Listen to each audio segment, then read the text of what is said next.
గందరగోళం తెప్పితే ఈ ఇష్యూలో అసలు ఇష్యూ లేదు. మామూలుగా ఏ రాజకీయంలో అయినా ఏ రాష్ట్రంలో అయినా నేను ఒక చిన్న ఎగ్జాంపుల్ చెప్తాను. అసలుకి మన పివి నరసింహరావు గవర్నమెంట్ ఉన్నప్పుడు ప్రధానిగా ఆయన కొనసాగుతున్నప్పుడు మైనారిటీ గవర్నమెంట్ అండి. 22 సీట్లు 22 మైనస్ గా ఉన్నా కూడా గవర్నమెంట్ 5 ఏళ్ళు నడిచింది. అవసరం ఉన్నప్పుడు బయట ఆ టయానికి అప్పటికప్పుడు మద్దతు ఇచ్చేవాళ్ళు. కానీ ఇక్కడ ఎందుకు ఒక రాష్ట్రానికి సంబంధించిన విషయంలో గవర్నర్ అంతా మొండి పట్టుదలతో ఉండి ఇంత లీకులు ఇవ్వడం, ఇంత వ్యవహారాలు చేయడం ఎందుకు అనేది అర్థం కాని సమస్య. నువ్వు బల పరీక్షణ జరిపిన రోజు ఆ రోజు నువ్వు చూసుకో, అది ఫ్లోర్ లో జరుగుతుంది. అసెంబ్లీలో ఎంతమంది వస్తారు, ఎంతమంది పోతారు, ఎంతమంది ఆయనకి మద్దతుగా నిలబడతారు. నువ్వు నిలబడలేకపోతే అవును రాజీనామా చేసి వెళ్ళిపోతాడు ఆ రోజు. అంతేగాని నువ్వు ఏదైతే అధికారంలో ఉన్నావో, నువ్వు ఏదైతే ప్రజల మ్యాండేటరీ ఇచ్చారో దాన్ని నువ్వు బేర్ చేసుకుని నువ్వు చేయాలి. కానీ నీ కళ్ళ ముందు నాకు లెటర్లు రాలేదు, లేకపోతే ఇప్పుడు విజయ్ వచ్చాడు 116కి సంబంధించిన లెటర్లన్నీ ఇచ్చాడు. ఆయన 118 మద్దతు మాకుంది, ఇంకొక 2 ఎమ్మెల్యే లెటర్లు కూడా వస్తాయని చెప్పి చెప్పుండొచ్చు. కానీ ఇస్తారు. ఇప్పుడు ఆయన వచ్చే టైంకి ఆ బీసీకే రాలా లేదు. అది ఈయనకి ఇక్కడ కాదు కదా చూపించాల్సింది. ఆయన చూపించాల్సింది అక్కడ అసెంబ్లీలో చూపించాలి, అసెంబ్లీ ఫ్లోర్ మీద చూపించాలి. దాన్ని ఎందుకు ఇంత రాద్ధాంతం చేయాల్సిన అవసరం లేదు అనేదే కదా వీళ్ళందరూ కూడా చెప్తున్నారు. గతంలో 6 మంది ఎమ్మెల్యేలు షార్టేజ్ ఉన్నప్పుడు కూడా వీళ్ళు చెప్పేది అదే.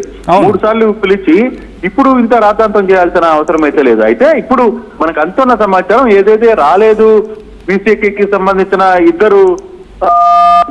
2 లెటర్లు రాలేదు కాబట్టి అని చెప్పిన వ్యవహారంలో ఆ 2 లెటర్లు కూడా చేరాయి అనేది ఇప్పుడు తాజాగా అందుతున్న సమాచారం. కానీ క్రాస్ చెక్ చేయాలి. అయితే కానీ ఈ రాత్రి లోపల బీసీకేకి సంబంధించిన ఎమ్మెల్యేల లెటర్లు ఖచ్చితంగా చేరతాయి అనేది బీసీకే వర్గాల నుంచి చేరుతున్న సమాచారం. అది రాజ్భవన్కి పంపిస్తారు. రేపు ఉదయం ప్రమాణ స్వీకారానికి ఖచ్చితంగా జరగబోతుంది అనే ఒక సమాచారం ఉంది. కానీ ఈ ట్విస్టులు అనవసరంగా టీవీకేని ఇబ్బందులు పెట్టడము, లేకపోతే అక్కడ తమిళనాడు మొత్తం గందరగోళం చేసే పరిస్థితి ఎందుకు అక్కడ లోక్ భవన్ నుంచి జరుగుతుందా అనేది ఒక పెద్ద చర్చ అయితే జరుగుతుంది. కానీ దీనికి సంబంధించిన వ్యవహారంలో కొంత ఇష్యూ నడుస్తుంది. ఈ ఇష్యూలో ఎందుకు ఇంత యాక్టివ్ గా పనిచేస్తున్నారు, పర్టికులర్ గా ఇది జరగకూడదు అని ఏమైనా అనుకుంటున్నారా, ఆ ప్రకారంగా ఏమైనా చేస్తున్నారా? రాహుల్ గాంధీ లాంటి వ్యక్తి ఢిల్లీ నుంచి చెన్నైకి రేపు ఉదయాన్నే చేరుకుంటున్న నేపథ్యంలో కూడా ఇంత సంక్లిష్ట పరిస్థితులు ఎందుకు క్రియేట్ అవుతున్నాయి? ఒక్కసారి మీరు హోల్లో ఉండే ప్రయత్నం చేయండి. మళ్ళీ రాహుల్ గాంధీ దగ్గర మీరు మాట్లాడారు కాబట్టి అక్కడ ఆ పాయింట్కి వచ్చే ప్రయత్నం చేస్తాం. Before that IUML official letter, ఐయుఎంఎల్కి సంబంధించిన అఫీషియల్ లెటర్ని మీరు చూడడం జరుగుతుంది ఆర్టీవీ స్క్రీన్ మీద. ఇక్కడ మీరు చూస్తే కనుక దాంట్లో ఎక్కడ మీరు చూడండి టీవీకే పేరు కానీ, ఇన్ఫ్యాక్ట్ ఐ గెస్ డిఎంకే పేరుని ప్రస్తావించారు. అక్కడ డిఎంకే పేరుని అక్కడ వచ్చింది అనుకోవచ్చు తప్ప, ఎందుకంటే ఇటీవల ముగిసిన తమిళనాడు అసెంబ్లీ ఎన్నికల్లో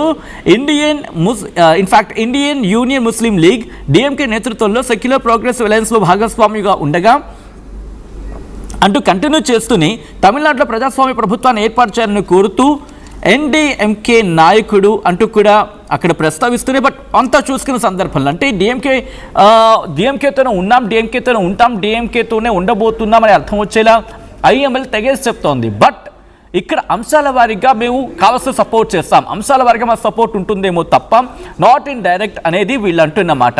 సో దానికి సంబంధించిన బిగ్ బ్రేకింగ్ న్యూస్ చూస్తూ ఉన్నారు. సో ఇట్ షోస్ ఐయుఎంఎల్ దాదాపుగా ఇక్కడ టీవీకే పార్టీకి మద్దతు ఇచ్చే అంశంలో బిగ్గెస్ట్ క్వశ్చన్ మార్క్గా నిలిచిపోయింది.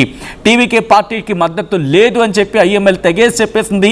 తమిళగా వెట్రి కాగం ప్రభుత్వ ఏర్పాటుకు తమ మద్దతు ఉండదు అంటూ ఐఎంఎల్ స్పష్టం చేసింది. ఇటు తమిళగా వెట్రి కాగం ఈ పార్టీకి ఇన్ఫ్యాక్ట్ టీవీకే నిర్వాహకులు 3 సార్లు చర్చ జరిపారు. అయినప్పటికీ పార్టీకి మద్దతు ఇవ్వకూడదని చెప్పి ఐయుఎంఎల్ ఘంటాపదంగా నిర్ణయించుకుంది. డిఎంకే నేతృత్వంలోని ఇటు ఐయుఎంఎల్ కొనసాగబోతుందని చెప్పి ఆ పార్టీ నాయకులు చెప్తున్నారు. ఒకసారి కృష్ణమోహన్ దగ్గరికి వెళ్ళే ప్రయత్నం చేస్తున్నాను. కృష్ణమోహన్, ఎందుకు లాస్ట్ మూమెంట్లో ఈ ట్విస్ట్? బహుశా ఈ ముక్క ఇదేదో ముందే చెప్పేసి ఉంటే ఆ టీవీకే తన పనేదో తను చూసుకునేది, లేకపోతే వీసీకేనే ఇంకా అవకాశం వీసీకేనే బ్రతిమలాడుకుంటుంది. అఫ్కోర్స్ అఫీషియల్ కన్ఫర్మేషన్ ఇటు చేరుకుందని అంటూ ఉన్నారు, వార్తలు కూడా వస్తూ ఉన్నాయి. అలాంటప్పుడు ఇంకా ఎందుకు తాత్సారం అనేది ఎలా చూడాలి మొత్తం ఈ కన్ఫ్యూజన్ అంతటినీ కృష్ణమోహన్? దీంట్లో కొంత గందరగోళం, నేషనల్ మీడియా గందరగోళం కూడా ఉంది. బేసిక్ గా మనం మొదటి నుంచి ఒక విషయం చెప్తూనే ఉన్నాం. దీంట్లో కాంగ్రెస్ 5, లెఫ్ట్ పార్టీలు 4, అలాగే టీవీకి 2. ఈ 2 ఇవి కలిపితే తనకు కావాల్సిన పూర్తి మెజార్టీ రాబోతుంది. అలాగే ప్రేమలత ఎవరైతే డికేఎంఎం ఎవరైతే విజయకాంత్ భార్య ఉందో ఆమె కూడా తన మద్దతు పలకబోతుంది. ఐయుఎంఎల్ అనే సంస్థకి పార్టీకి సంబంధించిన వ్యవహారం మొదటి నుంచి కూడా వాళ్ళు క్లియర్ గానే చెప్తున్నారు, మేము ఎక్కడ కూడా ఇవ్వదలుచుకోవట్లేదు, మేము ఇవ్వము. ఇప్పుడు సార్ వాళ్ళ అయినా కూడా వాళ్ళ దగ్గరికి కూడా టీవీకే నేతలు వెళ్ళారు, వాళ్ళు కలిసే ప్రయత్నం చేశారు, వాళ్ళతో మాట్లాడే ప్రయత్నం చేశారు, వాళ్ళతో 3 సార్లు చర్చలు జరిపారు. కానీ అది వర్కౌట్ కాదని ముందుగానే ఊహించారు. కానీ దానికి సంబంధించి ఐయుఎంఎల్ మాకు మద్దతు ఇస్తుందని చెప్పి గవర్నర్ దగ్గర టీవీకే వాళ్ళు ఎక్కడ చెప్పల. కానీ వీసీకే గవర్నమెంట్ మద్దతు ఇస్తుంది అనేది క్లియర్ గా చెప్పారు. ఇది కొంత నేషనల్ మీడియాలో క్రియేట్ చేసిన ఐయుఎంఎల్ వ్యవహారంలో మాత్రం కొంచెం నేషనల్ మీడియాలో చేసిన కన్ఫ్యూజన్ తప్పితే మిగతా ఇష్యూస్ అయితే కాదు అనేది చాలా క్లియర్ గా అర్థమవుతుంది. కాబట్టి ఒక్క విషయంలో మాత్రం పర్టికులర్ విషయంలో వీసీకి సంబంధించిన వ్యవహారంలో అందాల్సిన లెటర్స్ ఏమైతే ఉంటాయో అందాల్సిన లెటర్స్ పూర్తి స్థాయిలో వాళ్ళకి రాకపోవడం, సమయానికి అందుకోలేకపోవడం వల్ల ఈ సమస్య వచ్చింది అనేది క్లియర్ గా చెప్తున్న పరిస్థితి. బట్ ఎనీహౌ ఆ లెటర్స్ కూడా వచ్చాయి అనేది మనకి ఎంతున్న సమాచారం.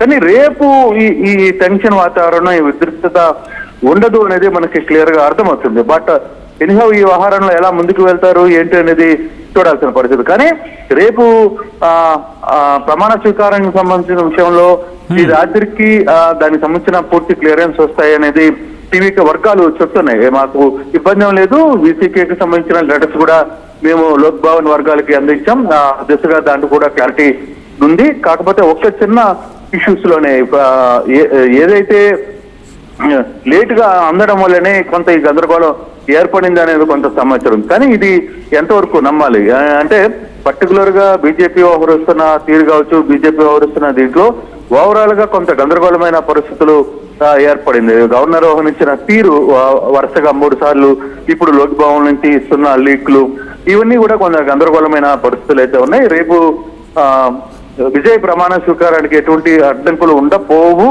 అనేది టీవీకే వర్గాలు అయితే చెప్తున్న పరిస్థితి. సచిన్ రైట్, ఒకసారి మీరు లైన్లో ఉండే ప్రయత్నం చేయండి Krishnamohan. Interesting development back to back చోటు చేసుకుంటూ ఉన్నాయి. రేపు నిర్ణయం ప్రకటిస్తామంటూ వీసీకే చెప్పడం నరాల తెగే ఉత్కంఠను రేపుతుంది. ద్రవిడ రాజకీయం టీవీకేకు మద్దతు ఇచ్చేదే లేదంటూ తెగేసి చెప్పింది IUML. Interesting development, latest developments back to back జరుగుతూ ఉన్నాయి. ఒకసారి మళ్ళీ నేను కృష్ణమోహన్ దగ్గరికి వెళ్ళే ప్రయత్నం చేస్తాను. ఎందుకంటే తమిళనాడు రాజకీయాలు ఇంతవరకు ఒక ఎత్తు అయితే ఇప్పటి ఒక ఎందుకంటే మార్పుకు శ్రీకారం చుట్టబోతోంది తమిళనాడు ప్రజలు అంటూ తమిళంలో ఇన్ఫాక్ట్ తమిళనాట చర్చ జరుగుతూ ఉంటే